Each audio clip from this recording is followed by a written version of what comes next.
guys, kembali lagi di channel saya. Kali ini saya akan membahas tentang bimbingan kelompok. Yang pertama, konseling kelompok. Konseling kelompok adalah layanan konseling yang diberikan kepada sejumlah peserta didik atau konseli dalam suasana kelompok dengan memanfaatkan dinamika kelompok untuk saling belajar dari pengalaman para anggotanya, sehingga peserta didik atau konseli dapat mengatasi masalah tersebut. Yang kedua, tujuan. Tujuan dari konseling kelompok ini adalah memfasilitasi konseli melakukan perubahan perilaku, mengkonstruksi pikiran, mengembangkan kemampuan mengatasi situasi kehidupan, membuat keputusan yang bermakna bagi dirinya, dan berkomitmen untuk mewujudkan keputusan dengan penuh tanggung jawab dalam kehidupannya dengan memanfaatkan kekuatan atau situasi kelompok tersebut. Yang ketiga yaitu langkah-langkah konseling kelompok.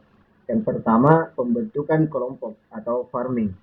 Yang kedua, menyusun RPL konseling kelompok.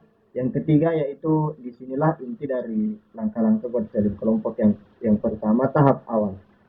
Tahap ini merupakan salah satu tahap kunci yang akan mempengaruhi keberhasilan proses konseling kelompok. Yang kedua yaitu tahap transisi atau transition step. Tahap ini merupakan tahap penting karena dapat menentukan aktif tidaknya konseli dalam berinteraksi dengan teman kelompoknya yang lain. Yang ketiga yaitu tahap kerja.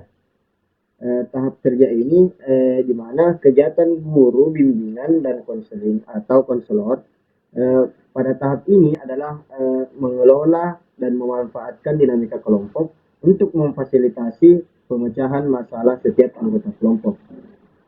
Dan yang terakhir yaitu pasca konseling kelompok.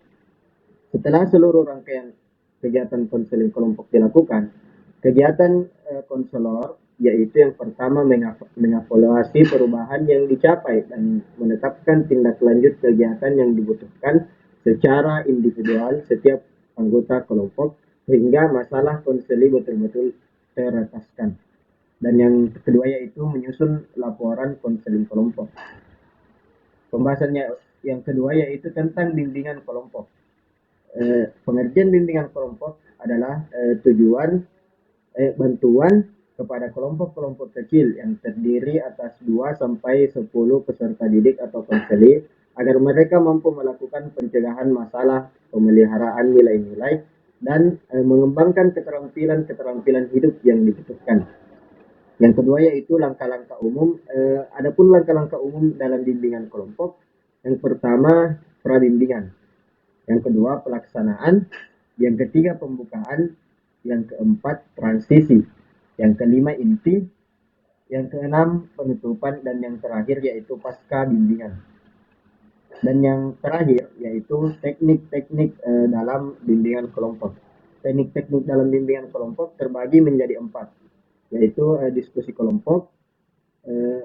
Teknik-teknik dalam bimbingan kelompok itu terdiri dari 5, yaitu yang pertama diskusi kelompok, yang kedua bermain peran, yang ketiga psikodrama, yang keempat sosiodrama, dan yang terakhir homeroom.